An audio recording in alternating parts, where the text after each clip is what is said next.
Hey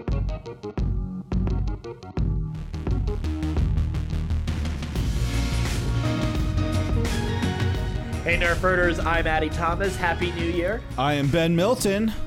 Thanks for joining us. I'm not giving a Happy New Year. I'm just like, nah, regular show. Screw you people. I mean, to be fair, like I'm over it already. it's the first day, man. 2018 is already off to a roaring start for me. Well, while it's off to a roaring start and Ben is clearly processing how he feels about this new year, you can always check out all of our podcasts on our website, certainpov.com. We've got Another Pass with Case Aiken, where he revisits films. We have the Scruffy Nerf Herders, our D20 Star Wars adventure, which is just full of all sorts of shenanigans and ridiculous stuff and Star Wars references. Something. Sometimes it's not always Star Wars references. Sometimes we get Die Hard references. It's just an absolute blast. A lot of fun. Just a great adventure. All of those podcasts, including Certain Point of View news and reviews, all of that is on our website, certainpov.com. Let's get into today's episode. It's a little shorter of an episode. We're going to really be looking a little bit more on this past year in 2017 and take a look at kind of the moments that really resonated with us and all of, nerdy movies and TV and what other mediums that we've been kind of invested in within the nerd world. So let's start, though. We got one little piece of news. Then we're going to talk about the Runaways real quick, and then we'll get to our 2017 retrospective. So, all right. So 5 years ago... Before we get to that, what did you do for New Year's? Anything exciting? No. It was a pretty quiet New Year's. I went down to North Carolina for some business stuff on Friday night. Came back Saturday night, and then I went over to my mom's for New Year's, and literally I'm just back from my mom's with you now. Awesome. So, yeah. Yeah, mine was quiet too. I didn't do a lot. I like with the kids, like when you have kids, you either have to get a babysitter or you just don't go out. Right. We chose not to go out this year. It was just a heck of a lot easier than trying to find somebody who's willing to watch our children. Yeah. I'm such a homebody, so. Yeah, I don't like crowds. I don't like cold. So, like, there's no reason for me to leave the house on January 1st or, to go do that. A summer party's a little different. Like, you might be able to get me out for a summer party, but, like, New Year's is just miserable. So Jenny and I sat down at home. As soon as the kids went to bed, we just started binging Black Mirror. Oh, dear God. That is the most depressing way to kick off your year. Well, I felt like it was a good send-off to 2017. Oh, really? Okay. Is what how I looked at it. I was like, this makes sense. This was 2017 for me. This was a dark year. This was not a great year for everybody, kind of just feeling the sort of meh of it all. And this is what, season 3 or season 4? 4. Season 4. Okay. Season I'm in 4. season 3 right now. I think the last episode I watched was the one with the dude who did the play test of like the video game that's like super scary. Yeah. And like his cell phone goes off and it totally like scrambles his mind. Like that one, like that one was just so like, oh my God, I'm not playing Pokemon anymore. Yeah, right. I'm always gonna turn off my phone now. Whenever they say I need to turn off my phone. Like that was like mentally like just like, oh my God, that's scary. That's dark. Yeah, so dark. Yeah, and then like seeing the news this week of like, did you see that they've developed this synthetic muscle for robots? No, that's like 500 times, either 50 or 500. I forget how many zeros it had, but it was like a lot stronger than a normal human person's muscle. Skynet. I mean, it was just like, and then I saw like this video of this like robot just like jumping up and down, and then they have another one that's doing push-ups, and I'm like, oh, it's just a matter of time. It's the Rocky IV training montage. It really was. I will break you, humanity. Even Idrago. Yeah, it's just a race to see who's going to come up with the AI that destroys the Earth first. Yeah, so Black Mirror was great. So, and it literally ended, we watched the final episode like 4 minutes before midnight, turned on the TV, watched the ball drop, and went, I need something better than that. So then we binged like the new Chappelle I need to watch that. I have not gotten a chance to watch that. They're fantastic. Yeah, my mom is not really gonna be the kind of person who. No, I don't see your mom digging Chappelle. No, but they're so good. He's so talented. He really is. He was so talented. I was super proud of myself though, because I love comedy. I'm just a total comedy nerd. I love comedy. Yeah. I'm not good at it, but I love it. But I was able just sitting here watching his show, and I was like, I know the punchline. There was a couple times where I actually was able to guess his punchlines. For Chappelle? Yeah. That's impressive. I was pretty impressed with myself. Yeah. Nobody, Jenny was just like, whatever, loser. I know, that's a legit talent. I mean, there are certain guys that I'm still I'm able to get it with, but they're not great guys by any definition. they're funny, they're good, but they're who's a comedian that you can zero in on and peg? Is it Todd Barry? Yeah. Yeah, his new stand-up is pretty good. It's good. It's pretty good. It's good, but it's not you're not shocked the entire time. Yeah, right. There's some of Bill Burr that I can do that with. Oh, really? Yeah, he doesn't always surprise. Bill surprises me. Yeah, I feel like it's 50 or 50 with Bill Burr. Yeah, and maybe it's just because I've watched almost every single one of his specials for years. Yeah, and I think I've even rewatched a couple, so that sometimes some of his jokes aren't quite as predictable. Like for the newer specials, won't be quite as predictable. Yeah. So because I really like him. He's grown on me, especially in the last 2 years. He's been so good the last 2 years. Yeah, he really has. I'll listen to clips of his show too. Yeah, every now and then they always get suggested to me on YouTube. He's so brilliant. He's so brilliant. So I think those are some of the guys. But CK legitimately surprises me. But I was never. And for a lot of people, he's been surprising people. Too soon, apparently. That might be too soon, but not for our show. Surprised me when he whipped his dick out. That was surprising. I didn't see that coming on my face. His show was legitimately surprising, I think. Yeah, it's funny because I watched all of the show. Yeah. You haven't gotten through all of it. No, I'm still in the first season. Okay. So by season 3, it stops being a comedy. Oh, really? He just accepts that. And it's just a character piece of just how just messed up he is and how bad he is at relationships and everything. It doesn't even try to be funny after a while. Yeah. And I'm watching that. I'm like, if this is even loosely based on who he is as a person, of course it's fiction. This guy's got problems. So when the news broke about Louis C.K., I was like, did nobody watch season 3 or 4? Of course, season 3, he's doing this in season 3. He's whipping his dick out in front of people. Right. This is why are we surprised by this? Do you think it's very do you think Louis C.K. and Dan Harmon are a little bit kind of similar in terms of how their comedy works? I'm not talking about behavior issues or anything, but kind of Dan Harmon's comedy is intensely personal. It is very much a reflection of him and what he's going through and his life. And how he feels about pop culture in general. Is definitely a big part of how he thinks and processes stuff. Especially if you listen to Harmontown, you can kind of gather that. Do you think that? I think it's true. I think that's true of all the great comics today. Yeah, I think. But Chappelle is able to keep it funny. Now, granted, he doesn't maybe put out quite as much.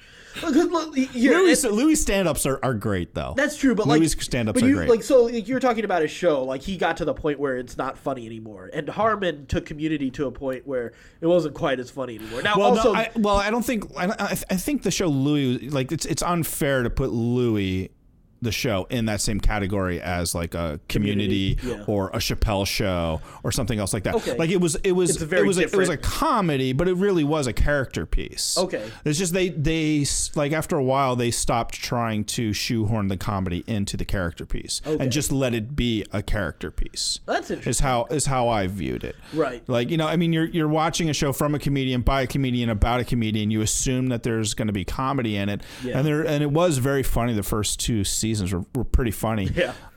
And then it just kind of it goes, okay, let's deal with some other stuff besides funny. Yeah. And as time goes on, it does that really well. It's a great show. It's brilliantly written, brilliantly played. It's a great show. Have they taken it off of streaming? I'm sure. Oh, that's too bad. I'm sure.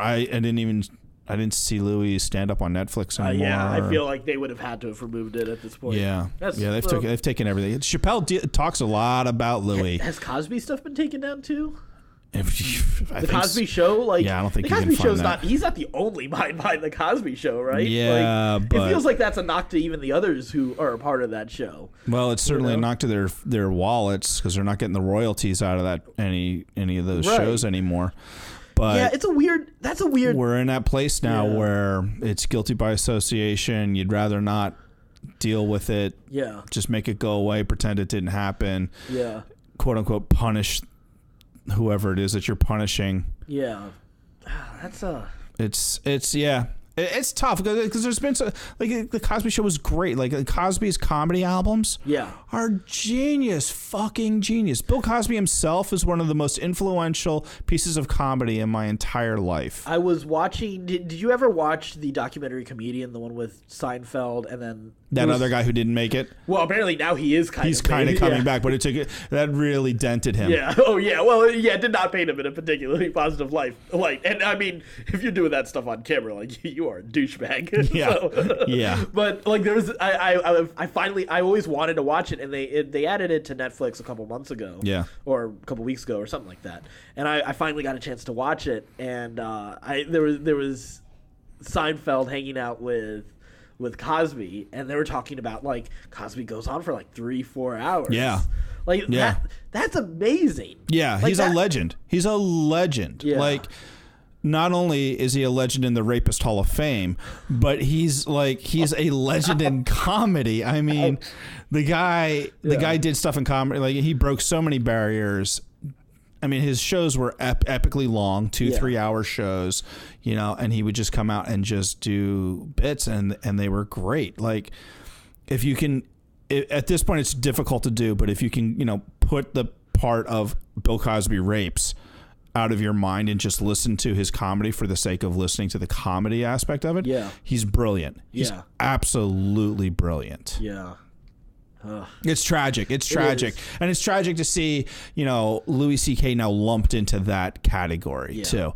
And it's not, and he's not. And it's not to discount what happened to the people. Like we're not saying that to discount what happened to not people at all. Not at all. Victims. Yeah, I mean it wasn't cool. Totally not cool. But he also didn't rape 50 women. You know, it's not quite the same thing. Yeah. And to have his entire career just shelved. I also think about how film and TV are all collaborative processes. Yeah. And it's not just that single person behind it, too. Right. You're also looking at other people's careers when we take this stuff away from sort of the environment. And yes, this is the person who's on the front of it. And like, yes, like the reality is we're in a world where PR matters. Yep. And branding matters and public facing matters. So it's very interesting to see how we kind of deal with all of this, because it's still art, whether it's lowbrow or highbrow or produced by someone who's good or someone who isn't. I feel like there's an ideal there's two ideal selves that are at conflict here. There's the ideal that's like, I want to value art above all things, but then at the same time there's a moral and dignity ideal that's like, no, you can't let people like this benefit from this. So it's such an odd position to be in. It's challenging. Yeah, it is. It's challenging, and it you can even extrapolate it to like, should somebody who's in prison benefit from work? Like, you can't earn money while you're in prison. Right. Right. So, is that fair too? Like, some guy, some black guy or whatever does something and creates some sort of residual income that's coming into his family or whatever. And for whatever reason, because our country and the race relations are what they are, he ends up in jail.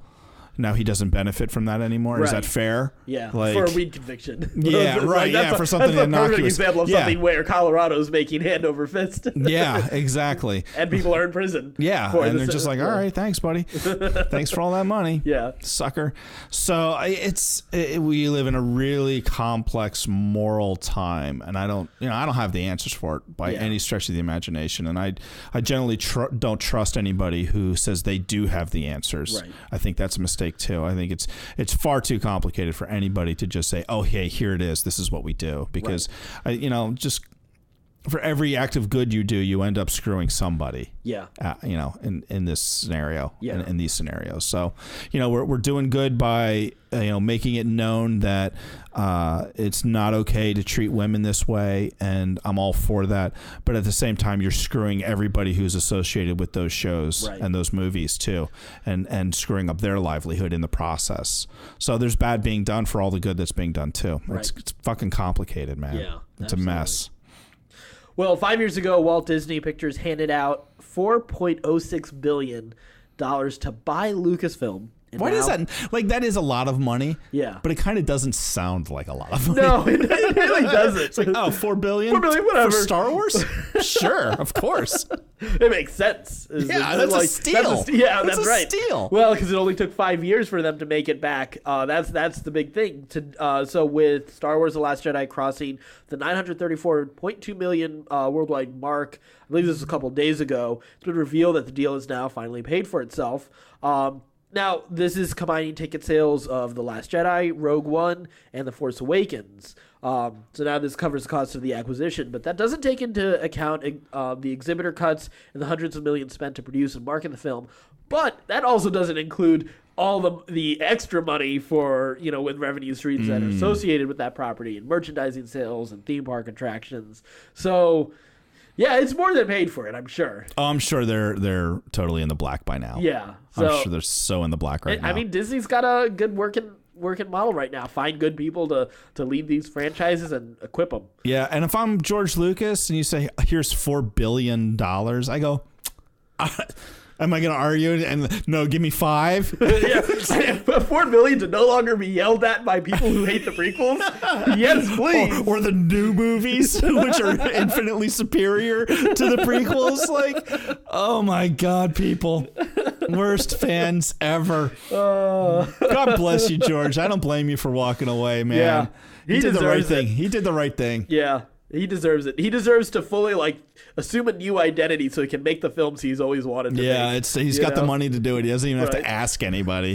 He's just going to make crazy car movies and drive off into the sunset. So that's really the only real bit of news. There was some rumors and stuff like that, but I was like, I try not to add too many rumors to our stories, just because unless it feels like it has something that we can actually talk about, or it seems like it may have actual weight to it. Otherwise, I want to avoid just a rampant speculation. Yeah, especially casting rumors. Casting rumors, I try to avoid the most. So unless it's like a Detective Pikachu casting rumor, because that's freaking hilarious. All right, fair enough. So let's get into TV. We only had one new episode of TV this week on Hulu. We had a new episode of The Runaways. What'd you think? I like the dynamics between the parents and the discord among all of them. Yeah. I thought that was really fun to watch and interesting to watch. I didn't like the resolution. I thought the resolution was kind of like, well, why didn't you didn't just do that right away? Yes. I was like, oh, this is really cool stuff, and then no real consequence happens out of it. I kind of rationalized in my head. So obviously Victor Stein, right? Yeah. Victor Stein was shot. He dies.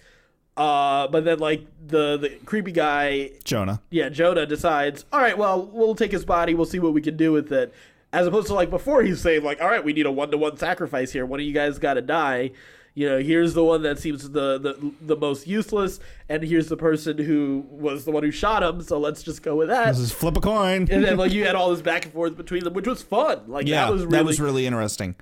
And then he just decides not to. And they melt the box, so they don't have to do the sacrifices anymore. Yeah.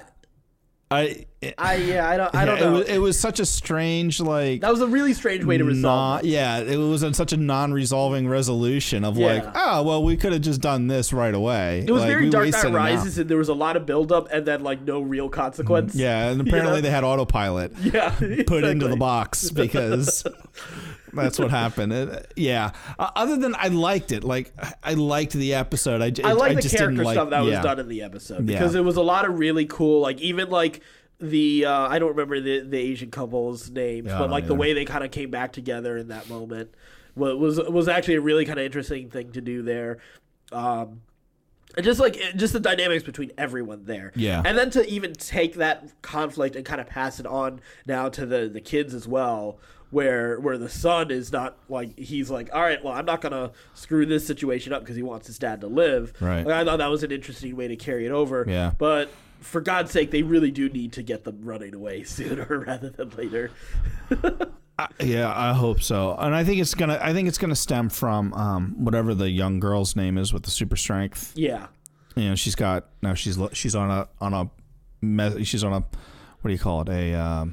She's got a VHS tape. She's got a VHS tape. Which, another moment that's just like, come on, it hasn't been that long since VHS, right? What is this? Click, click, click. Yeah.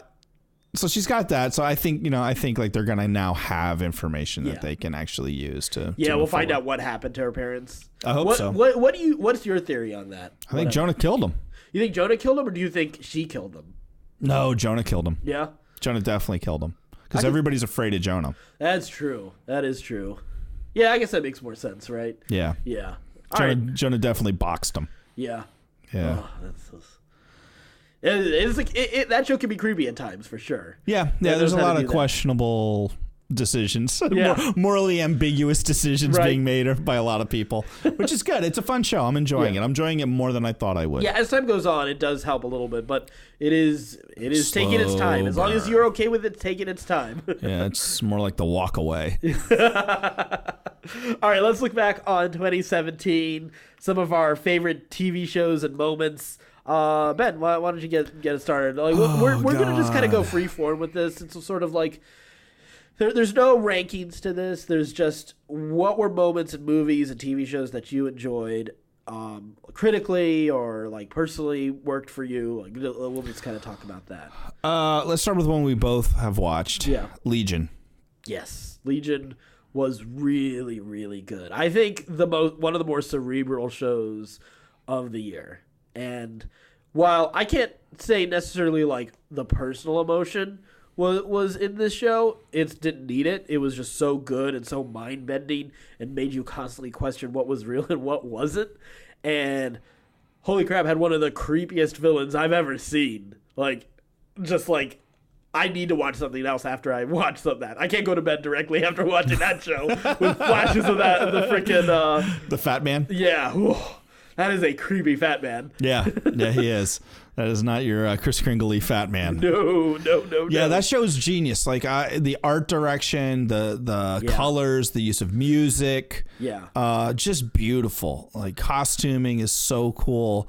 You don't really know what time period this is supposed to be set in. It is so, because the thing is, like, it could, like, even though, like, there is a very, like, 60s, 70s aesthetic to it, like, it could totally There's end a lot up of really today. Interesting technology being used. Yeah. Because they have cell phones, too, don't they? Yep. Yeah. It's such a... It's really bizarre. Yeah. It's really bizarre. Everything is designed to confuse you. Yeah. And yet it's comfortable. Yeah. Like, you're like, oh, okay, I understand where I'm at without, like, but nothing is right. Right. Everything is, it's like you're in a dreamscape. It's really interesting. Really good show. I thought that was maybe my most favorite show of the year. Yeah. It's in top 3 easily. Yeah. For me. I cannot wait for season 2 yeah. for that one. Another show that I was super excited about. You haven't finished it yet, but American Gods. Yes, I need to get back and finish that. American Gods is very similar to Legion in that same respect of like just like sort of like a dreamscapey alternate reality kind of cool thing, like gods walking among us. And I thought like they did a great job of like laying out that mythology, that American mythology of like, this is what like if you were to like for whatever reason have still gods walking amongst us, this is how it would play out. Like you can if they were real in Greek and Roman times, and you can kind of twist your mind and going, well, maybe they really did know Zeus, or maybe, you know, there was a Thor or whatever. Yeah. Like you can see like, oh, okay, this is who these people are, and this is how they would play in our society. And it's really well done. So well acted. Yeah. Really well acted. Again, visually stunning, great storytelling, kind of like a fun, twisty ride of just twisting on that mythology narrative that, you know, I'm such a fanboy for. I'm such like they had my money at go on that show. So that was a great show. Game of Thrones. What did you think of that one this year? So here's the thing: I am not the biggest Game of Thrones fan. Yeah. I absolutely enjoy it. It is such a cool show. It's very well crafted, but I don't get quite as hyped as a lot of people do. That being said, thank God they brought dragons like in full force this season. Without dragons, I don't know if I remember as much of this season without the dragons. Like, cause there were good character moments too in this season. It was, I wasn't crazy about the Arya arc this season. Yeah, but you've never liked her arc.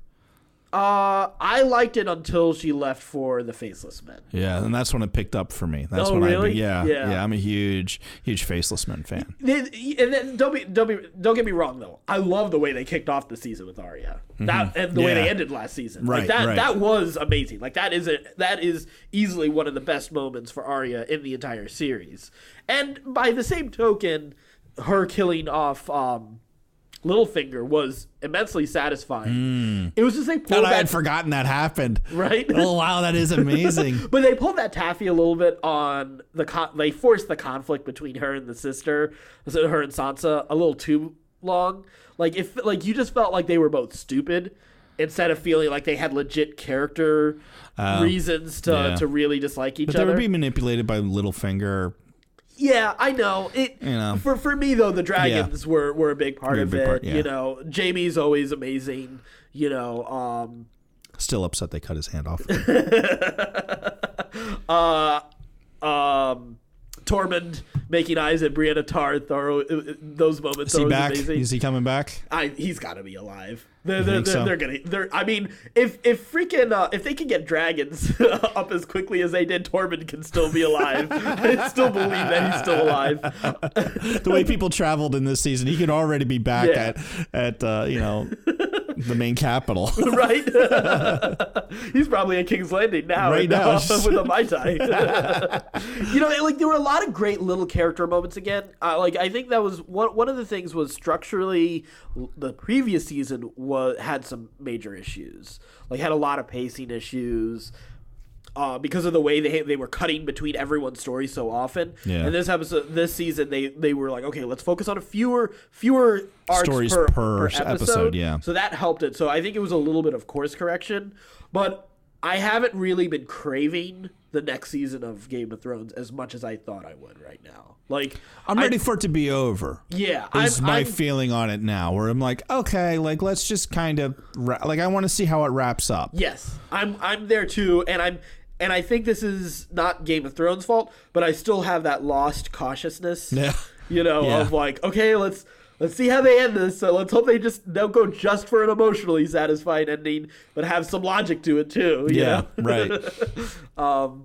Yeah. So Game of Thrones, but I mean, seeing the train, the loot train episode, was incredible. Yeah, that really was amazingly shot. Yeah. Yeah, even though it was a derivative of many a Western. Of everything. Yeah. But at the end of the day, that isn't anymore. Yeah, exactly. Everything is a you're influenced by what you watch and what you've seen before. So I think it was one of the behind the scenes video that showed their influences from so many different movies. And it was that's cool. I like seeing that. I do too. That's what I love about Star Wars. And it worked. Well. Yeah, absolutely. It totally worked.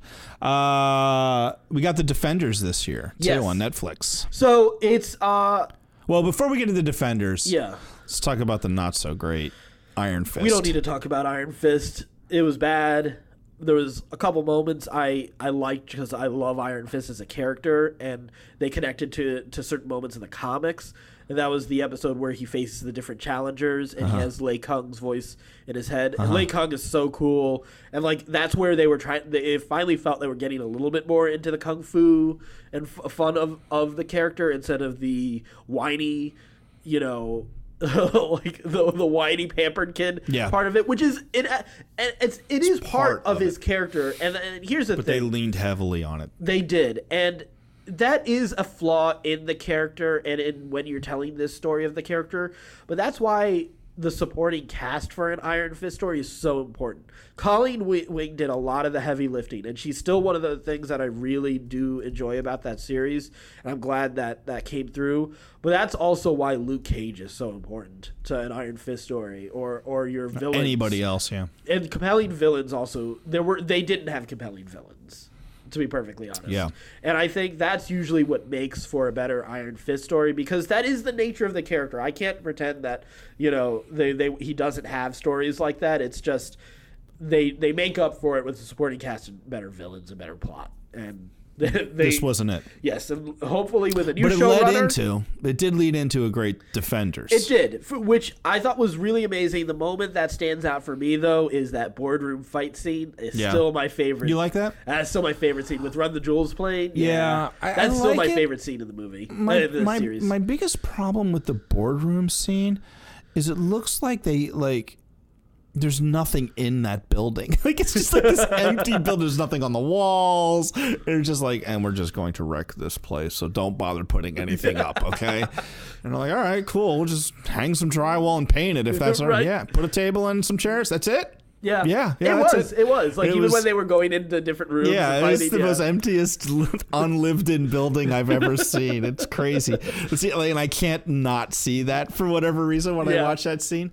Whenever they're in that building, though, even when they were in that building in Daredevil, it was the same deal. Yeah, it's this strange, abandoned building that everybody works in. I liked the I thought Jessica Jones made that series. Yeah, she grounded it in a huge way. And that's important. Yeah, Kristen Ritter did a fantastic job of just sort of bringing humanity to just a crazy situation. Yes. I was disappointed in the end of saving Matt. That we know that Matt's alive right out of the box. I thought you liked that before. I did, but then I went back and watched it again with Jenny, and I was like, I kind of wish that they had held on to that a little bit longer, but whatever. Well, yeah, I know. What are you going to do at this whatever, point? Yeah, exactly. Yeah. It's a minor gripe. Yeah, it certainly doesn't ruin it. It was great because it was a shorter season too. Yes, and that it's only 8 episodes, which was huge. And they still were able to focus in really on all the character relationships, interactions, and that's where the strength was. And then having Stick come in. Stick was so good. Yeah. So his death was also really meaningful. Yeah. That was a brutal one. I did not want Stick to die. Yeah. That was tough. We'll stay in the Netflix arena and move to The Punisher. I think definitely the best Marvel Netflix show this year, all around. From a critical point of view, especially. The Punisher is not my favorite character by any means, but this was the most well-rounded. Do you not like vengeance? It's the most focused story. The B stories are all really good. There was never a moment where I was bored. So This is easy. This is like I said. This is up there with Daredevil season 1 and Jessica Jones season 1. This is great comic book storytelling and shows why online streaming TV is one of the strongest formats right now. It really is this type of stories. Yeah. Highlight for that episode for that show for me was the B storyline with the kid who was turned into the bomber. Yeah. I thought that was really, really good. I think my favorite episode, though, was the hotel episode where they told the story from different points of view. I thought that was a really cool thing to do. I enjoyed that a lot. Yeah, that was fun. It was a nice break to the feel of the show.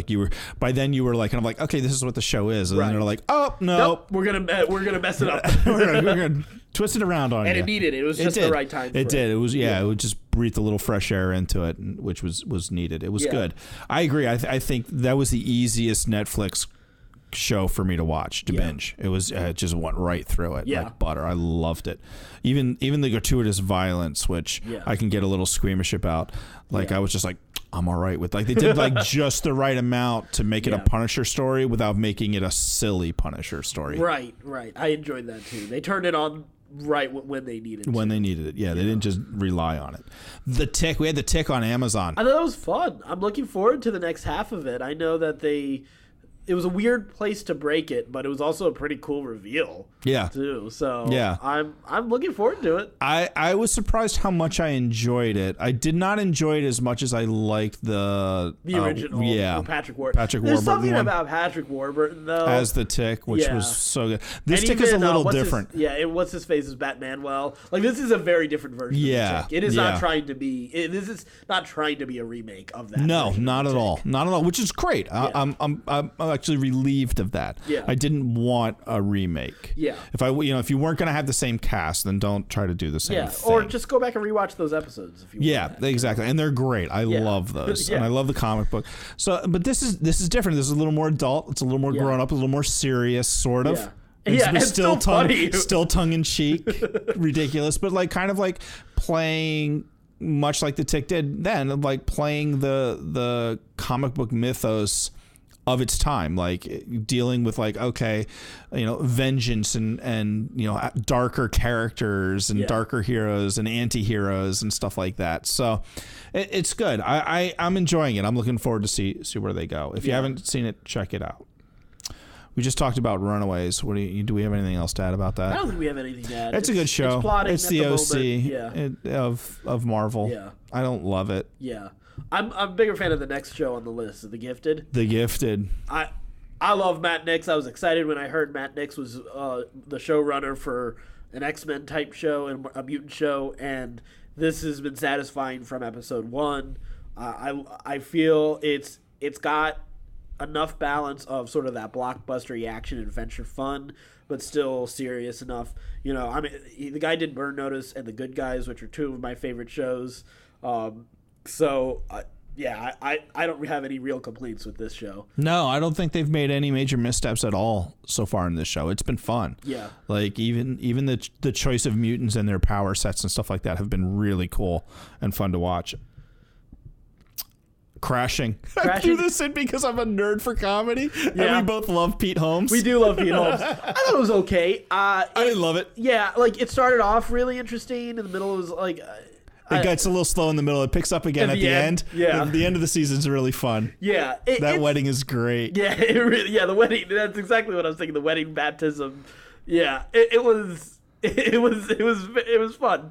I'm looking forward to season 2. I want to see where his character goes, but like I would also be perfectly satisfied if that was the end too. Yeah, no, you're definitely getting a season 2 out of it because I listened to Pete and I know that they're filming now, so I think it's actually coming out this month. Yeah, season 2 starts back up. So, Bright. We just talked about this the other week. It's funny. I was on Twitter because I was watching a UFC fight, and I like to live tweet during UFC fights. Yeah. And Mark Bernardin was at home apparently watching Bright and critiquing it as like doing a live tweet critique of it, and he hated it. Oh, did he really? I've seen a lot of hate for it. I've seen the most positive thing I've seen said. It was similar to something I think you said as well, that this show would have been better as a TV series. Yes. And I agree. I think there's a cool world as ridiculous as the concept is. I think you don't need Will Smith at the end of the day for this story. Like I didn't really feel like I needed I didn't feel like he was that much of a gateway into this story for me, other than his racial identity. Really, at the end of the day, that's all he really brought. My planned intro for that when we did the review was it felt like we were watching a really stiff, unemotional performance, and then there's the orc prosthetics. That's enough about Will Smith. Then there's the orc prosthetics, and then there's also the orc prosthetics, which are our problem. No, I mean Will Smith actually wasn't that bad. Though. He wasn't bad, but reading Mark's comments about the show, it has problems. I'll admit it. Oh, of course. But I still really liked it. The world is so interesting. It's really, he did not find the world interesting. He found it infuriating. Oh, really? Yeah. And it for valid reasons, I guess. I didn't. Was it oversimplifying certain things, you think? Most definitely. That's a hard thing for me to hate a piece of art for, though. Because at the end of the day, any piece of art, whether it's historically accurate, and that's in heavy quotations because it's always about perspective, and history is written by winners, or now we're getting a chance to see a history written by the people who lost. But you paint with broad strokes when you create a piece of media that's a certain amount of time and from a certain perspective with a certain aesthetic and all sorts of decisions like that. You can only really paint in broad strokes. It's such a weird criticism to have, in my opinion, because to get into those specifics, that's when you have discussions with people, and that's the cool thing about art. Like when you go watch it, like when you go to an art gallery and you go see a painting, and I'm not that kind of art guy by any means. Like I you could take me to the National Gallery of Art and I would be bored out of my mind. Maybe I just need to open up my mind a little bit more. I for sure need to open up my mind. Just some more education of what the hell am I actually looking at. Exactly. Like I don't know. I don't think I've had the right shepherd to help me, learn like, oh, this is why this is really cool and this is what I should be experiencing. But like, you don't look at a brilliant painting and say, oh, well, like, that's just too broad and too vague. Sometimes, that's kind of the point of art like that, Yeah, his critiques were coming more from because it is sort of a race piece. Yeah. And his criticism, and I think justifiably so, although I still found it completely entertaining. Is if you're going to do a race piece, at least have the race piece make sense. Okay. Like he was breaking down little pieces of it, like why are the orcs like where they are in the caste system? It's been 3,000 years or however long since this war. Yeah. Like he was like there's just things that are in the exposition that are just thrown in there, and you're just supposed to accept, and you're like, well, why? Like it just doesn't make It's just because it is a movie. You only have an hour and a half, 2 hours to tell this story. You don't have the time to get into those little nuances that I think he wanted out of this story, because it's a race piece, and so he wanted it to be a little more nuanced in how it dealt with race. Right. And it didn't. It was just and here's the way things are. It's training day with orcs. Yeah. And I think he wanted a more nuanced piece. I wanted Training Day with orcs. Yeah. And was completely entertained. Fine with when I got Training Day with orcs. I was completely entertained with it. I didn't need it to be any deeper. I would have liked it to have been deeper. I think it would have been a great TV series. We're getting a sequel. So. We're getting another movie. Yeah. But I don't, whatever. Yeah. I'll watch it because I was entertained. Yeah. I would have rather it have been a TV show. Yeah. But that's Bright. What are you going to do? Speaking of Bright, how about the Inhumans? Ooh, let's move on. Anything but Bright. Don't need to waste time. Let's go to Agents of S.H.I.E.L.D. Agents of S.H.I.E.L.D. The framework, Yeah, because we got Ghost Rider was actually in 2016. Yeah, but we had Ghost Rider wrap up the 2017 arc. I thought we're definitely coming off of Agents of S.H.I.E.L.D.'s best season, and we're right now in the middle of a really interesting season. We'll see where it goes. Yeah, let's hope it pays off. Yeah. Let's hope it pays off. So far, it's a little bit, again, it's kind of like Runaways, a little bit of a slow start, slow burn. Right. It's taking some interesting twists along the way, but we'll see. Star Wars Rebels, what did you think of this season? Oh, I love it. I absolutely loved it. Had some of the, I think, so now we had two halves of a season, really. Like the second half of season 3. I loved the stuff with the Bendu. I love the training of the Darksaber. I like where they've been taking the characters. And I think some of the overall big plot moments that I want aren't always there in this series, but I am willing to sacrifice that for the really intimate character moments that they've been pushing ahead of that, and some of the that makes the show so much more worth it in my mind, that I'm okay sacrificing all right, Hera, she got caught, that makes sense. We know she survives, so there isn't that much dramatic tension behind it. I'm willing to look away from that stuff because we're getting such great character work with everybody. Yeah, I agree. And actually I like that they've steered them away from the rest of the rebellion. Yeah, the center of the rebellion and being the stars of the rebellion. Yes. And put them more on the fringe. Yeah. I appreciate that because it's so easy to tell that story then of like, well, these guys are the heroes. But Luke Skywalker is the hero. Yeah. Han is the hero. Leia is the hero. You don't need them to take that place. We already have heroes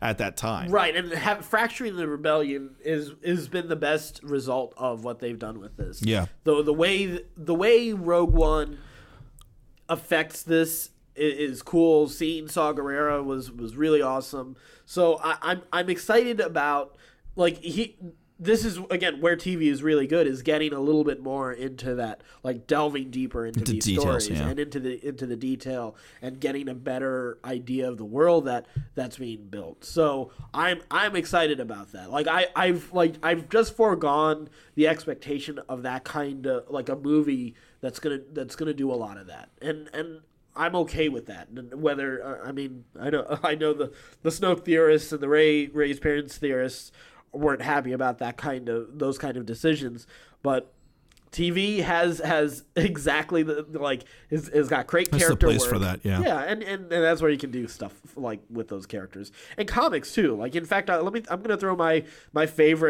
some of my favorite comics moments in. There was really only one or two, to be perfectly honest, and one of them is a Star Wars one, and it was the brand new Vader comic.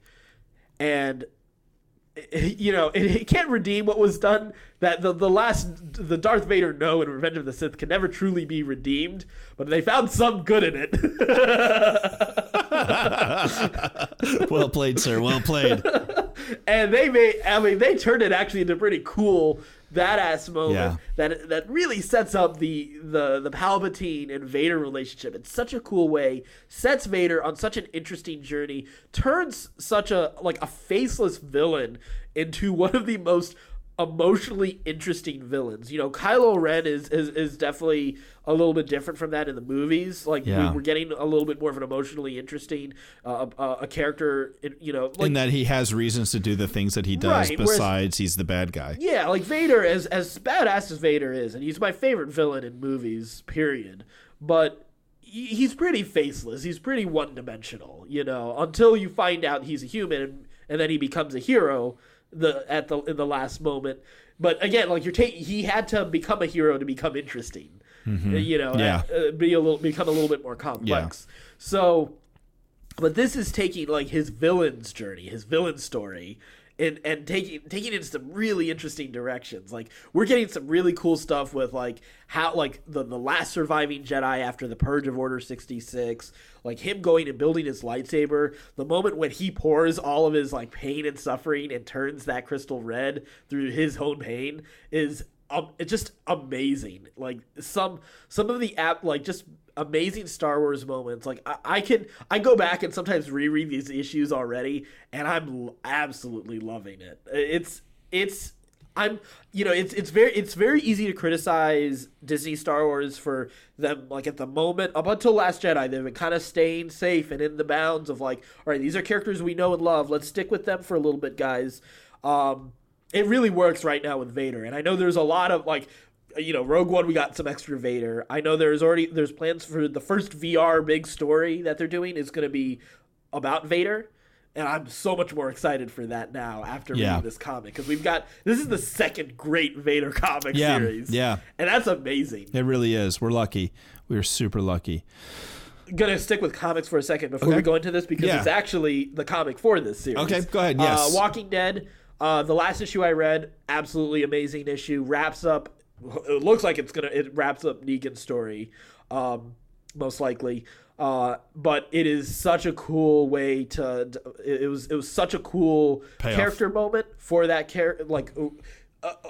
They took a character again, like Vader, who's very one-dimensional, got a gimmick, and they made him into a fairly complex character. I know the TV show is a little bit different. Not I don't think in terms of Negan, but I think the arcs we've gone on the show is a little bit more repetitive. So the journey is a little bit different for the TV going audience, but the comic is still. I mean, it's an amazing. Crazy. It's an amazing series. I may not get another good Walking Dead comic because who knows where this next big arc is actually going to go. But this was a good wrap up to Negan as a character, and a lot of the stuff with the dynamics of where the society is right now. Yeah. So, well, I switching it over to the TV show, I think that this season of the TV show vastly improved over the previous season. Yeah. They stretched the season for the last 2 seasons in particular. They stretched that story out way too much. Yeah. That was one season, to be honest. Yeah. Yeah.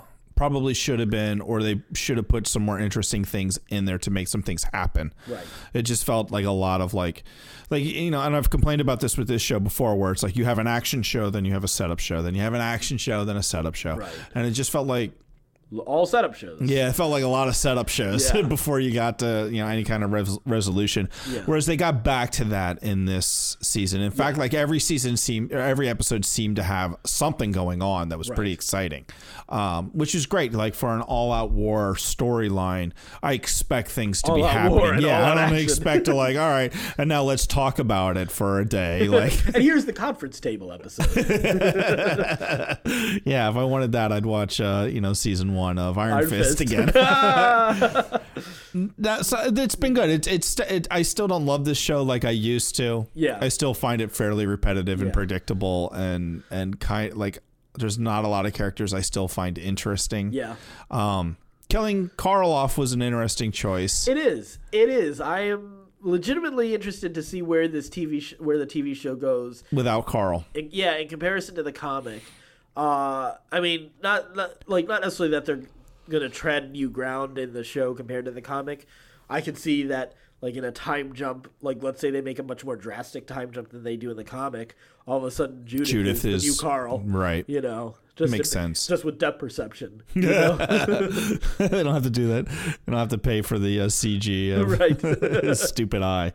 So all in all, though, TV this year has been amazing. Yeah, and you actually missed some big TV here. Oh, yeah? Because you missed Voltron.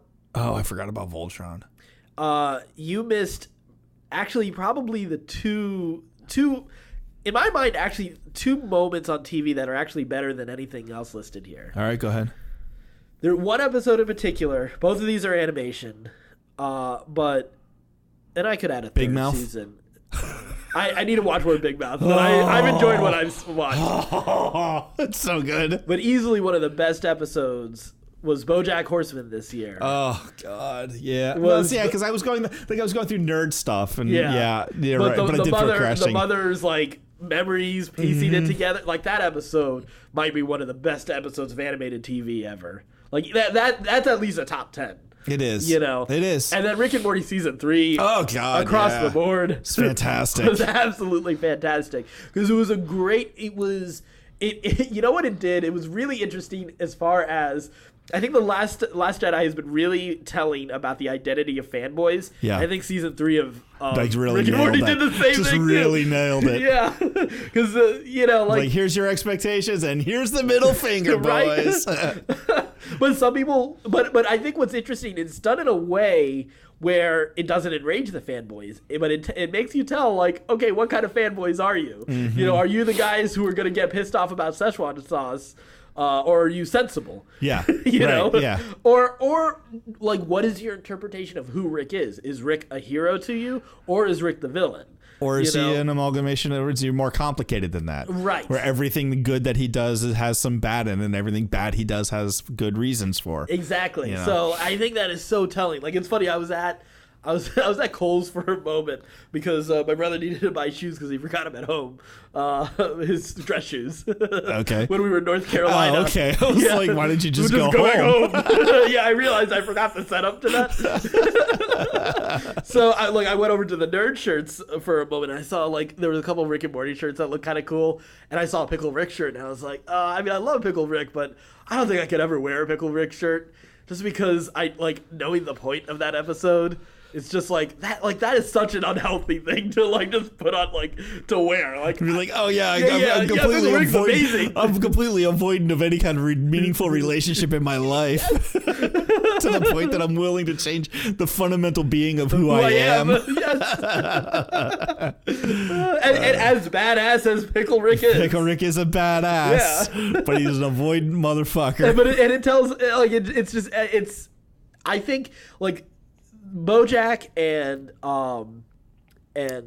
Rick and Morty, and to a lesser extent South Park, because South Park has been doing this for a long time. Yeah, they do such a great job at shining a light on society, but then also turning it in at yourself. Yeah, and I think that's what's especially important, because it's very easy to just look at society and say what's wrong with it. I think Family Guy. I think that's what turned me off to Family Guy after a while, because it like even though I didn't always agree with their opinions, like. There are plenty of shows I watch where I definitely don't agree with everyone's opinions, but I got tired of them looking at others and never looking at themselves. Yeah. And I feel that the shows I just mentioned have a great self-awareness. Yeah. That they are willing to shine the light at society and ourselves. To look at like with BoJack, they look at like how vapid Hollywood is, but they look at how artificial our own relationships can be. Like, Who thought Mr. Peanut Butter would have an amazing personal arc? Like, I can't imagine how I would have ever said those words. First off, Mr. Peanut Butter. That's the greatest name ever for that character. Yeah, and it's done so well. You're absolutely right. Like you it's funny. I was talking to a friend of mine at work, and she was like, "Oh, I've just been watching BoJack," and I'm like, "How's it going?" She's like, "It's not good, man. Yeah, we need to talk." She's like, "I'm so down." I'm like, "I know." She's like, "My boyfriend." Like, I called my boyfriend the other night, and I was like, "Hey, I want to come over," and he's like, "Don't. I'm watching BoJack." And she's like, the next he just like stayed at home and ate ice cream for a day. Like, right? I was like, see, now that's good television though. Yeah, like, it is. Like when you're that affected by a story of animals in Hollywood who had hit shows in the 80s. That's good storytelling, man. That is really good storytelling. And you know, it's funny because it is ironic, like just how well received Pickle Rick is by fandom. And like you're right, like, and I think about it, I'm like, I don't know that that's a great message. If that's really somebody you want to look up to, buddy. But they're just like, yeah, Pickle Rick is awesome, dude. You know, like, oh, you're one of those guys. All right. And you know what though? Like by the same token, I've also like, okay, let me recognize what is. Let me also recognize what is awesome about Pickle Rick. Yeah, and not he's a badass. He's the John Wick of pickles. Right. Exactly. Farewell, Selenia has become one of my favorite lines. So good. So good. Man. So let's switch over to TV. We talked a little bit of comics and we talked plenty of TV. So let's switch over to movies. Sorry. One of the big movies this year, Logan. Okay. So I just rewatched it. Yes. Last week. Yeah. So here was my pitch, because I go to Jenny and because I saw it was on video on demand on HBO. Yeah. And so I go, hey, Jen, you want to watch a movie with me? And she's like, yeah, sure. What do you want to watch? I'm like, well, we got Logan. She's like, Logan? What's Logan? I was like, oh, it's the movie I cried at. It's a comic book movie I cried at. That was your pitch? That was my pitch. She's like, are you serious? Yeah. I'm like, oh, yeah, trust me. She's like, all right, whatever. Did you cry? No. Oh, okay. No. So I'm like, she's been watching way too many crime shows. She's planning to kill like, you. Whatever. She's like, and I'm like, trust me, like the X-23 is just like Melanie. Trust me, you're gonna get it. You're gonna get it. She's like, and you're not gonna feel it as bad as I do, because it's a father-daughter relationship story, not a mother-daughter relationship story. But trust me, I'm gonna cry again in this movie. And sure enough, like the exact same scene where she's like screaming at Logan and punching him in the nose. I'm like, oh my god, that is just like Melanie. God, that hurts. So that movie is amazing. Yeah, amazing. I am having a hard time. So there are 3 standout movies for me this year above all the others, and there were some really good ones, but that critically might be what I consider to be the best. Oh, it's so well done. Yeah, I because it's hard because they're all by a hair. It's like that The Last one, Jedi to me, and Guardians 2. Yeah, Guardians 2 is really good. Guardians 2, though, I will admit, personally, worked for me on another level. I would put Logan ahead critically. I think there are certain storytelling elements that are stronger. You resonated with Guardians a little more. Yeah, just like that personal arc for Star-Lord. Yeah, really worked for me, and the whole found family dynamic, and like the Yondu moment was like, and even like Rocket's arc. Like I think this movie is deeper than the average moviegoer really thinks it is. I think in some ways it's very. On the surface, it's a very fun, exciting, and it's a good character movie, but there's a lot of subtlety to it that I don't think is as recognized, and some people view as a little slow. I think this movie is very similar to The Last Jedi, and while not as divisive among fans, I think has a lot of the same sort of feel to it. I think so. I think it does some similar things. Yeah, I loved Guardians 2 as well. It was a movie that really emotionally connected with me as well. I think for many of the same reasons it did you.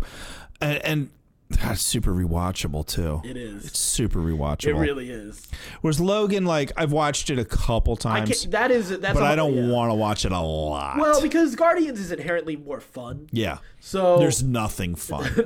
Nothing fun in watching Wolverine die. Well, just in the beginning, just see how like discouraged and broken he is. Yeah. God, that is like that is. And Charles. Yeah. Like how crazy he is. Oh, when he's going, like when he's hearing the different channels, and then he starts swearing at Logan. Yeah. And Logan just locks him in that barn thing. That's an emotionally breaking movie. Yeah, that is a tough movie. Yeah. That's a tough movie. It's really super well done and a great ending to that version of Wolverine. Yes, and Professor X. I'm excited to see who's next. Yeah, absolutely. I'm excited to see who's going to get the claws next. It's good that we haven't had a Wolverine show up again in this year since that. You know, we're getting a little bit of time away from Wolverine, so when we might have like another year where we don't have Wolverine. So I think so for sure. So it'll be interesting to see how long we could go, you know, and then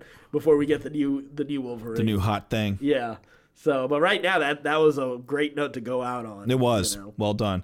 And Guardians 2 was a great movie too, like a great follow up, great expanding the Marvel universe. Yeah. Like you said, you just learned a lot about all of those characters. Yeah. It was really well done. I can see why on a surface level a lot of people like the first one more, just because like the soundtrack. I like the soundtrack a little bit more for the first one. Yeah, definitely. I like how the soundtrack is used in the second one more. Yeah.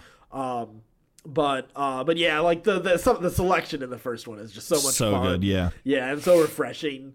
Speaking of refreshing, we had a bit of bright light in the DC universe. Yeah, we did. Wonder Woman. Yeah, I think a formulaic movie if you really look at it. But what was refreshing and what I won't back off on this movie, despite its third act issues, which was a little like regular comic booky movie. A pretty standard resolution. I did think that we stopped him with love. Yeah. The fuck out of here. Whatever. I mean that here's the thing. They were true to the character. True to the character. Yeah, they got absolutely. the character, and the thing is, this character it is ridiculous that it took this long to make a Wonder Woman. Absolutely, absolutely. I mean, she is part of the great. DC Trinity. Yeah, like, she's been around for a long time, and she had her own TV show in the 70s. Yeah, like there was no reason DC should have said like this long to say, you know what, we can't do a Wonder Woman movie. You know, I don't understand why they didn't. A pretty prolific TV show. And here's what Here's the thing that bothered me about it was like, oh, this is the first time that we've gotten a female superhero. No, not even close. Like we've had plenty of other female-led superhero movie. Yeah, and titles. And for me, I've made the distinction. It's that this is our first Wonder Woman movie. Yes, and that is a big deal. That's a big deal. And that is a travesty that it's taken this long to get. Yeah. Done. So and I think what it does say how controversial are the sexual identity and norms are for this. And the thing is, this has followed this character from the character's inception. Like, how the character's costume looks has always been an issue. There are people who've said the more sexualized version of her is empowering, and there are people who've said that it isn't. And then there have been moments where they go for a more armor look, or like they've done the jeans look. Yeah. Which I actually kind of like. I kind of dig the jeans look, to be honest. Like, I think it like makes, like, it kind of makes more sense, you know? Wearing a mini skirt into battle. Yeah. Yeah. But like, especially in like I'm limiting this to just comics. Forget it. Forget the animation stuff. Forget everything. Like, this has been a controversial character for a long time. So it's funny that it's getting played out on the national stage. Yeah, it's funny seeing it and people feeling like, oh my god, this is a fresh new thing. Like, no, people, this has been like, this constantly has been an issue with this character. Debating over this character. Yeah. So, but what I like is that they got a character who was they figured out fierce warrior and compassion and like all those little balances, because that's she's a hard character to get right, because there is nuance to her, because it's very easy to go in like too much in each of those directions, like the compassionate, loving side of her or the warrior side of her, and then you don't get it just right, and that's what's so difficult, I think, with that character. And they got it right for this one, and they got it with, yes, they did fish out of water story, very similar to Captain America. There's a lot about this movie that's super similar to Captain America: The First Avenger, and if she gets a Winter Soldier type sequel, that'll be amazing. Let's hope so. Yeah, that serves that same function of like building on her character and deepening it and expanding the world of DC. Right, and really challenging who the character is. That'll be amazing. I really hope they're able to follow it up that way. But if they don't, this movie is still really good, and I'm glad we finally got to see that. It's good. It's good. Yeah. I didn't love it. Yeah, for me, it is rewatchable. It's rewatchable, but it's good. Yeah, but I put it on like, so like I'm not the biggest fan of the first Avengers movie. Like, I think it's a very good movie, but I think this fills like the same space as that for me, where it's like, oh, this is really like fun. Yeah, I think that this movie got a little extra hype just by the nature of the politics of the time. Absolutely. It made it seem like it was a better movie than it was for a lot of people. So, moving forward off of Wonder Woman, we had Spider-Man: Homecoming. So good. Best Spider-Man movie we've gotten. And I love I like the first two Raimi movies, and I like the first Mark Webb movie. But I think this is the best. I can't disagree with you. Yeah. I really can't. I want to. Yeah. But I can't. Well, it's funny because like those movies are so formative. Like especially the first two are formative for all of superhero movies. Like, because the first one was 2002, I think. Something like that. And I want to say 2 happened in maybe 2004, 2005, something like that. I think it was 2004, actually. Yeah. Spider-Man 2 was in 2004. And like those, like 2 gets a lot of hype for a lot of good and bad reasons. I think it's not as strong as some people remember to be. I think the first one, again, despite certain movie. Issues, I think so too. Yeah. But I think this deepens superhero storytelling in such a cool way.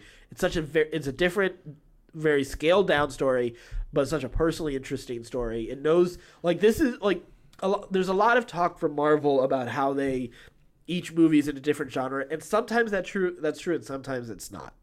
Like sometimes, like I don't. What's a good example? Like I don't know if Ant-Man is really that much of a heist movie necessarily. It feels more of a superhero movie than a heist movie. Yeah. But it has elements of it. Yeah. And I think that's true of a lot of their other movies. I don't think it's as cookie cutter as people think they are, but this movie definitely felt like a John Hughes movie, more than any of the other Marvel movies. Like, felt like part of the identity they were going for, and I think a lot of that had to do with their selection of the villain. And I think this is easily a top 10 Marvel villain. Like, whoever would have thought the Vulture would be so amazing. And Michael Keaton, genius. That even scene, out of the suit. Scene in the car is so good. One of my favorite scenes of all the movies this year. Yeah. All of it. Like, that scene is so good. I watched it again like maybe a month and a half ago. Yeah. because a friend rented it and he just gave me access to it, so I watched it. And my God, that scene is so good. Michael Keaton's so good from beginning to end. Brilliant. Like I feel like so bad when the contract gets taken away from him in the beginning. Like you're immediately made to feel for the villain. Yeah, you know? yeah. So it's a villain who actually has some motivation to do it, like a Kylo Ren almost. Yeah, like you have some real sympathy for. Yeah, you have some real sympathy for him. Like when he's talking about like there are these guys who are basically gods above us. Yeah, and we just have to do with what we can with what we can get. The table scraps. Yeah. It was good. And put Spider-Man in a really interesting universe. Yeah. Put him in some interesting positions. The only weird thing about this movie is that there is no spider sense, and I think you're the one to point that out, right? Yeah. It's so weird. Watching it a second time, I noticed it. I was like, that's really odd that there's no spider sense. None at all. So it's good to know that we saw it in the Infinity War trailer. That was a good thing. Thank you, Kevin Feige, for making sure that shot got in there, because that's kind of important. I hope that plays. I hope that continues to play, because Spider-Man without a spider sense is just... That's not inherently Spider-Man. It's just a kid in a weird suit. Right. It's a kid running around in pajamas on a hood. So, and then after we had Spider-Man: Homecoming. Did you see Valerian? No, I did not. I did not either. It got panned universally. Yeah. Pretty much everybody hated it. That's not Wachowski's, right? That's someone else. No, that's Luc Besson. That's Fifth Element guy. Yeah, which is disappointing. I think a lot of people had a lot of high hopes for this movie, and it disappointed, which is too bad. Yeah. The next movie did not disappoint. Kingsman however, the Golden Circle. Oh my goodness, that was fun. Oh, that was so much fun. Yeah, it was such a blast. Seeing, Agent Whiskey? Channing Tatum? No, the other guy. You talking about not Inigo Montoya, but his version from Game of Thrones. From Game of Thrones, he got his head crushed by the mouth. Yes, him. Yeah, playing Burt Reynolds is basically Burt Reynolds in this entire movie, and it's so much fun. It is. It is so much fun. I can't listen to Country Road the same way, though. No, I can't either. I can't even think about it without getting a little teary. Right? It's a really, really cool movie. Again, I like Matthew Vaughn. Like he makes fun movies. He does. I'm looking forward to him stepping outside of something Millar has done, and I really do hope that he is able to do some DC movies. And if they do well, like I hope he takes the reins of them, because I think he gets the sensibility right for fun action movies. He did it with X-Men First Class, which I really enjoyed. He did it right with the first Kingsman and the first Kick-Ass movie. So, like he's doing well on lower budgets than most superhero movies. Like it seems like he should be able to do it on some even bigger budget ones. Yeah, I would think so.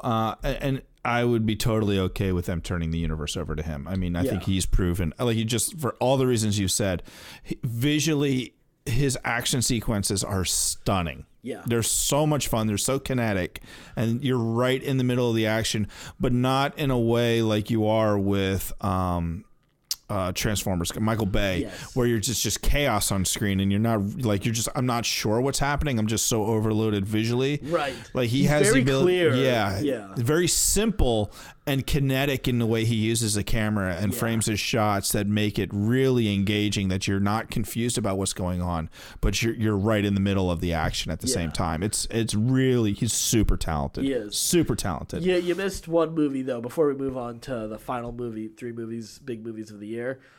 You did miss War for the Planet of the Apes. That was this year. Apes Together Strong. Apes Together Strong. Everybody's favorite Moses movie. It was not what I expected. I did not expect a Moses movie, 1. Mm-hmm. 2, I expected a full-on war movie, but I was very happy with what I got. I loved it. I thought it, like, you know what's refreshing? I was talking to my friend John at work. There are not a lot of serious action movies anymore. With superhero movies really veering a little bit more into the fun. Like, whatever you feel about how Marvel, Marvel sort of philosophy in their approach to their movies, these are even DC is going to is starting to head a little bit more into the fun territory, and our bulk of action movies are superhero movies. And even outside of that, like we get what other action comedies did we get? I think we got The Nice Guys this year, actually. That was like back in March. Was it The Nice Guys or the one with Ryan Gosling and Russell Crowe? Yeah, wasn't that The Good Guys? No, wait. Hang on, IMDb. I know The Good Guys because the Good Guys is the one. No, The Other Guys is the one.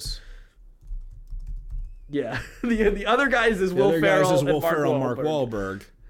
The Good Guys is something totally else. The Good Guys is the another TV show. That's TV Matt show. Nix. Yeah. With Bradley something and so The Nice Guys. The Nice Guys. All of these, which is funny because they're all action comedy cop stories. All three of those that you mentioned. There you go. And I like all three of them. So. Oh, sugar! We forgot to talk about Stranger Things season 2. Oh, we did. Let's come back. We'll save it to the end. Yeah, we'll come back to it. Yeah, but I really like the Nice Guys this year. So, but again, like a lot of these action movies tend to veer a little bit more to the comedy realm. Yeah. So it was nice with War for the Planet of the Apes getting, a really good like dramatic, serious story as well. Yeah. So I was really happy with that. So I thought, and it was a good conclusion to that trilogy. It's interesting how different each of those entries in that trilogy are, though. Right. And I like that. Yeah, I thought it was good. I thought it was a lot of fun. I never felt at any point in those three movies they were holding back on story that they could tell there. No. And I think it's rare. They told the story they wanted to tell. Right, but that sometimes is a little rare in franchise storytelling right now because a lot of people have seen Marvel's success and they know that they hold back certain elements. Yeah. Very minor elements usually. But Star Wars had certain expectations on what's a franchise movie. Justice League and all those DC movies have been really hurt by like what does a franchise fanboy expectations or even just the philosophy in terms of approaching franchise filmmaking is supposed to be like. Yeah. Like what do you put in, what don't you? With the Apes movies, it feels like let's put as compelling of a story as we can there. Yeah. And just then make we'll the right story. and then we'll fit the rest in where it actually fits. Exactly. Instead of just doing fan service. Right. Whereas granted, it's part of three movies. That's all. Like Star Wars is much more complicated to handle. Marvel is much more complicated to handle, and they have the resources to do that like appropriately with Story Group and Kevin Feige. Yeah, but these movies clearly led into the other movies and stories that we're familiar with. Yes, exactly. So there's a lot. There's very different. It's like doing the prequels. Yeah, exactly. It's like they did the prequels but did them right. Right.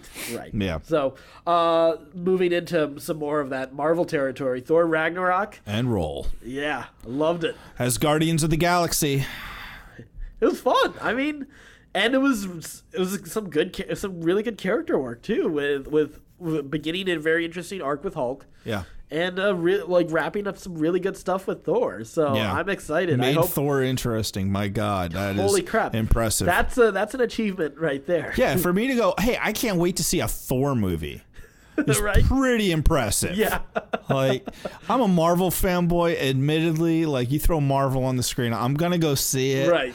But I was never like, I can't wait to see Thor. That's my jam. My only gripe, and this is such a hard thing to gripe about, is it's too bad they weren't able to hide that Hulk was in the movie. Because that would have made... I think that would have made... Yeah, I agree. Yeah. I agree. That moment when he comes out in the stadium would have been such a toe-curling, squealing, exciting moment for fanboys. But, I mean, that was almost impossible to hide. He's such a big part of that movie because it is Thor and Hulk. It is, yeah. And because you're never going to get a Hulk movie out and out. And you want to market it with both of them. Yeah. No, I understand why they did, but it would have been amazing to keep that secret. It would have been a bold choice. I mean, imagine if you did not have that would also meant they couldn't have Mark Ruffalo doing any publicity. Yeah. That would have been a lot for them. It's a lot. Yeah. It's a lot, but it would have been awesome. Yeah. Probably like when you look at like the payoff on it, it wouldn't have been worth it. Yeah. And obviously that's what they chose to do. So Justice League. Ugh. I had fun. It was all right. I had fun. It's not a good movie, but I had fun. It was all right. I'm hopeful for the direction that they go into, but it wasn't as good as Wonder Woman. It wasn't as bad as Batman versus Superman. Yeah, firmly in between. Yeah, it is what it is. Yeah. Like it's. I put it significantly lower than Wonder Woman, but I think you know what I put it more in Green Lantern territory. Yeah, where it has some fatal flaws. Yeah, it's got some fatal flaws ultimately, and even though it's a good movie, and if you just don't think about it, you can get through it okay. But if you really start to think about it, you go, "What the shit?" Right. Like it's bad. It's just not the worst. Yeah. Right. Yeah. Yeah, hopefully it doesn't derail all of DC moving forward. I mean, it's certainly going to it's derailed a lot of it. Yeah, as we already know.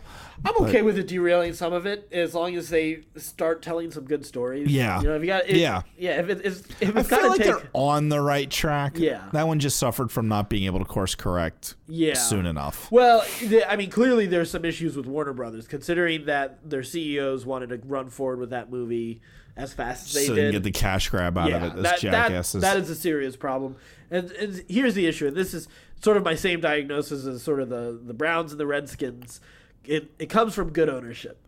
You know, these are issues that stem from good ownership, from bad ownership. Because Disney knows, look, I'm going to trust my GM. I'm going to put a guy who knows the talent, knows this world, and put him in there and pull my talent together, kind of create a set of vision and work. Like if you're saying the coaches are the directors of these movies and your GM is your producer, Kevin Feige is an amazing GM.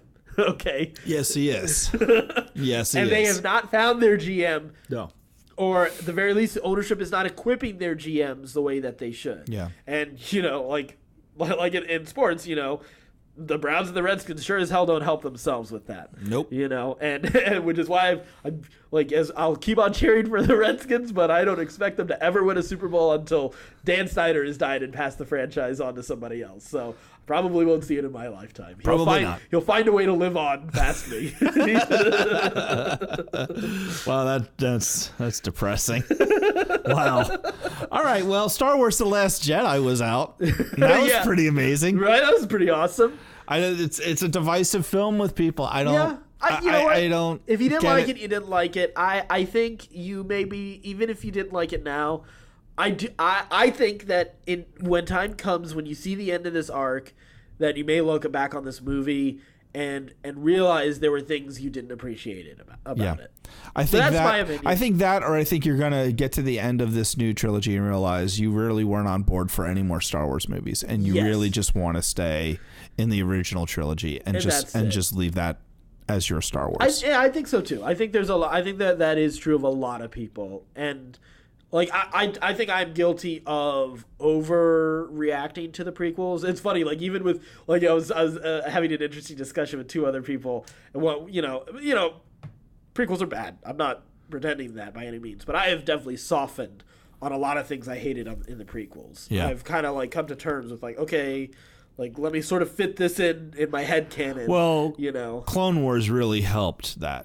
It did, but not on all the things. Like two things in particular, like midichlorians and Jar Jar are two things I've come to terms with a whole lot better.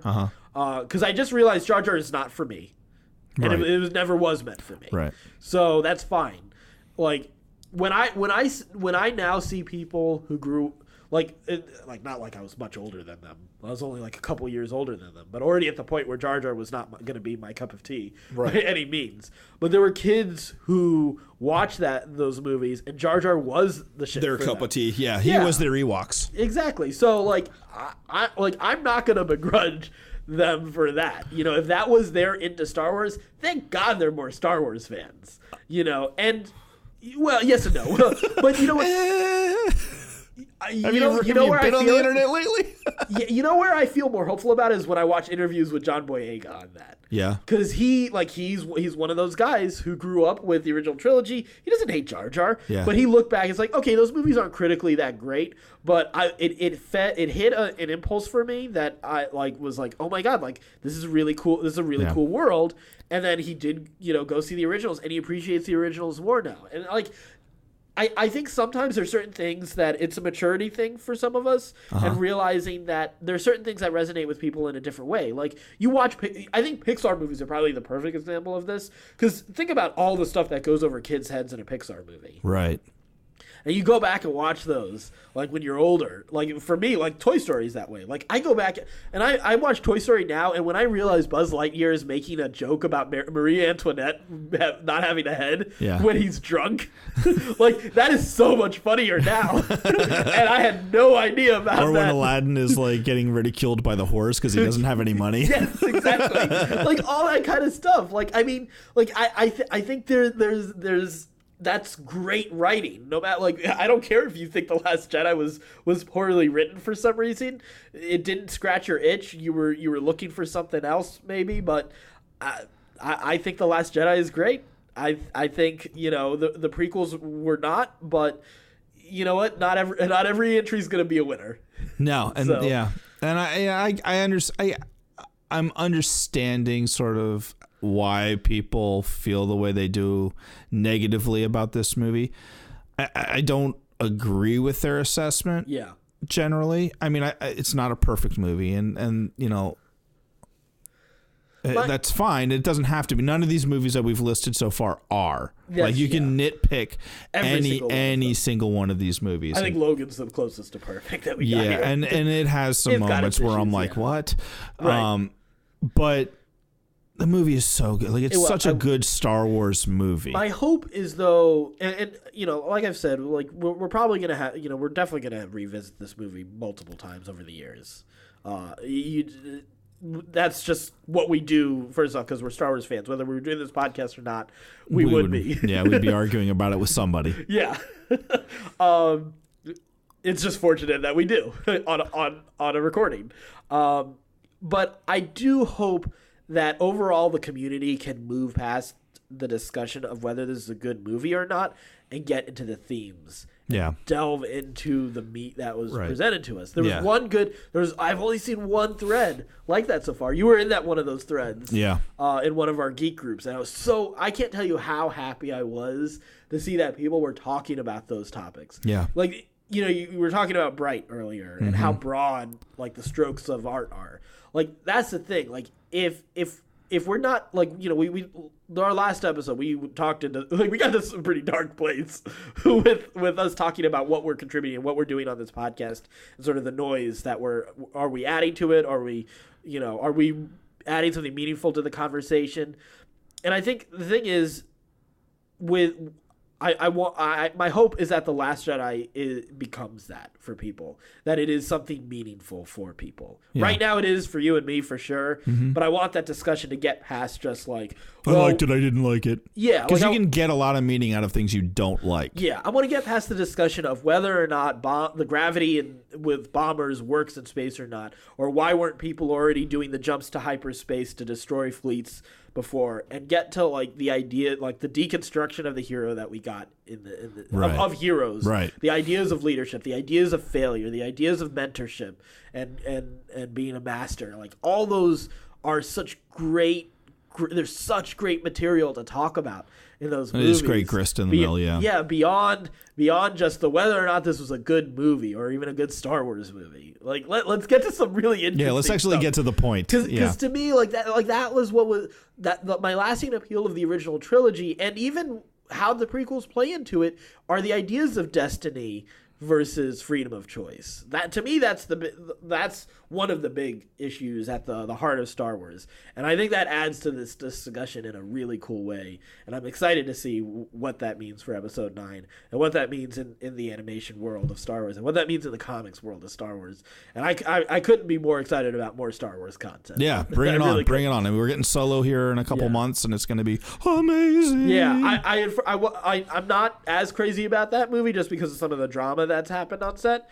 But, I mean, it's only going to be the moment that first teaser comes out, that all that's going to disappear. Yeah, I forgot about that. Yeah. Fuck Lord and Miller. Hacks. We're not normally we'd wrap up on Last Jedi, but we forgot to talk about Stranger Things, obviously. Season 2. Yeah, I thought it was fun. It was all right. It deepened the world a little bit. A little bit. there was the placement of the episode where they go off and do basically the Warriors. Chicago. Yeah. In Chicago. Yeah, that was a weird placement for an episode. That's my only real gripe for that season. So I have a lot of gripes about this season. Yeah. There's just things that they do that it's this show, honestly. So like I'm an 80s kid. I grew up watching E.T., Goonies. Like right. I was a kid through all of this. Yeah. And I'm a super nerd, and so like every time I see it, I'm like you're spiritually a 90s kid though. And then but I see it and I go, I already saw this once in Gremlins. I saw this in Goonies. I saw this in every John Hughes film. Like to me, like it's a beautifully well done homage to all of that stuff. But to me, it's like I'd rather watch the original, I guess. Although I have gone back and watched E.T. with my kids, and I'm like, this is a shit movie. It's a stupid movie. I think, you know what though? I think you're spiritually a 90s kid. I think you're a grunge guy more than you're part of that 80s vapid fun. Oh yeah, when grunge hit, I totally was like, finally. Yeah. Be like, I was never. Yeah, I grew up in the '80s, but I was never like part of that '80s scene. Like I was always, I was like listening to punk music or classic rock and like stuff like that. I like Jenny to this day will like play like '80s music, and I'm like, I've never heard this song before. She's like, are you kidding me? This is like a top 20 song. Like, how do you not know it? I'm like, I don't know. I think that's gonna factor very interesting. Like if there's someone I'm thinking of bringing onto the podcast for our Last Jedi discussion, for our Dissenter podcast, who is also an 80s kid, but who is an 80s kid. Straight up 80s kid. I want to see if we can examine some of that and see if there's how that connects to our perspective on Star Wars on the Last Jedi. I'm sure it will. Because I loved to this day I still like when people get in the debate about Indiana Jones, I'm like, oh, Temple of Doom is the best one. Everybody's like, what the hell is wrong with you? Right? I'm like, that's the best one. It's dark and it's depressing and really bad things are happening, like kid slavery. Like I'm into it. Like this is good stuff. And people are like, what is wrong, man? It's a good movie. I think you're just looking. The only reason I think you love that movie, well, not the reason you love that movie. I think the only reason we're friends is because you're hoping for a heart transplant for me one day. Hurry up, Addy. I'm going. That's why I'm eating just as poorly. So you only get 2 extra minutes out of it. You son of a bitch. Oh, man. All right. Well, yeah, so we unpacked quite a lot. There's a lot there. Yeah, that was longer than I thought it would be. That was so much longer. That was a ton of content this year. I think we were thinking of doing a 30-minute episode. Yeah, for sure. Yeah, and an hour and a half later. Yeah. I mean, we just got into a really good, fun discussion about what we enjoyed this year. So. There's a lot to enjoy. Yeah. It is a shit year, but there was a lot to enjoy as a nerd. Like, it's and 2018 looks to be just as exciting. Yeah. And let us know what we missed this year, because I know there's plenty so much content. There's plenty I missed this year. And I know I want to watch the new Fargo, the TV show. Oh, the TV show? Yes, because the same guy who's the showrunner for Legion. Yeah. So I know that's on my list. Yeah. I just watched Get Out the other night. Oh yeah, I haven't seen that yet too, and it's fun. It's a lot of fun. Yeah, I gotta check that out. So there's at least 2 there. So let us know what you think, and let us know what you think of some of these things if you've got a chance to watch them. If you haven't already, not enough people I know watch BoJack. I'm you need serious. to get on that, and you need to finish watching Big Mouth. Yes, Big Mouth and American Gods. American Gods. Did you finish F is for Family? Yes. Oh, I love that. Oh, yeah. F is for Family is fantastic. Although that second season's so depressing too. It is very really good. Continuing, really, really interesting examination of the American family in a particular period of time that is very similar to the time that we are at right now. And only if. Again, I know this is an aside. I was planning to wrap up the episode, but I would say, and I haven't watched the whole thing, but the Ken Burns documentary on Vietnam. Oh, I need to see that. Yes, it's exceptional. It's insane how similar, even though the technology is very different, but sort of the culture, the crucible that the culture is going through right now, because of its leadership and because of the position America is in in relation to the world. It's insane how similar it is. I believe it. and it's insane. I just wish that music would catch up. Well, maybe we'll only really hear it after the fact, because I mean, maybe it's just so underground at this point. I don't think so. You don't think so? No. Oh yeah, probably not. Mumble rap is not quite the same. No. Bruno Mars is all right. It's all right. It's all right. I'm sure there were pop guys at those time that everybody was listening to that Oh, for sure. remembers. Yeah, for sure. Like disco was big then. Oh, that's right. Yeah. Disco was big, but like we don't have any classic rock happening right now. No, we don't. We don't have any punk emerging. We don't have any. There's nothing happening musically right now. Ugh. It's dark time for music. Yeah. For our country. Let's end on that note. Yep. Well, certain point of view. We're gonna do a music podcast next week. Yeah, I have no expertise. I couldn't even participate in that discussion. I can't help you there. Anyway, certainpov.com. All of our stuff is there. Social media, all of our podcasts. You can subscribe to them. Please be sure to rate and review them. And please, this year, add it to your resolution, maybe. Share the podcast with some people. Maybe once a week this year. I don't know. Find some people who you participate in nerdy discussions with and send this their way. We'd and love use this as the cornerstone to your arguments. Yes, exactly. Anyway, because you can always point at us as being the dicks in the conversation instead of yourself if you need to. Anyway, certainpov.com. And don't forget, stay scruffy, my nerfers.